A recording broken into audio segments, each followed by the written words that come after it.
Uni kecha Toshkent shahridagi Yunusobod sport majmuasida nogironligi bo'lgan yoshlar o'rtasida sog'lom avlod kuchli kelajak shiori ostida sport musobaqalari tashkil etildi. O'zbekiston nogironlar jamiyati Toshkent shahar bo'limi hamda Mirabror Usmonov nomidagi Xalqaro xayriya jamoat fondi hamkorligida tashkil etilgan turnir jarayonlari haqida Go'zal Shodiyeva to'xtaladi. Mazkur tadbir nogironligi bo'lgan bolalarni sportga keng jalb etish, sog'lom turmush tarzini targ'ib qilish hamda ularning jamiyatdagi faolligini oshirish maqsadida tashkil etildi.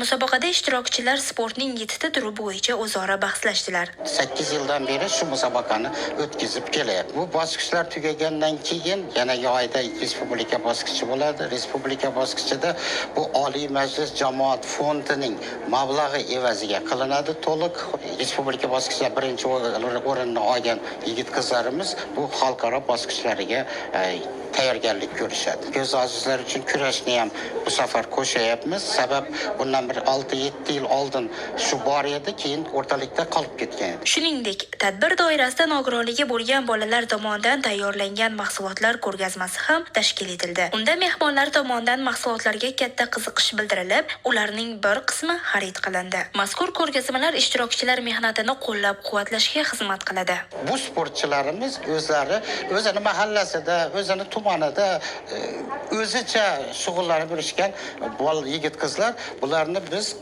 shunaqa shug'ullanib yurganlarini tanlab bu musobaqaga jalb qilganmiz. Bu zaxirada turadi.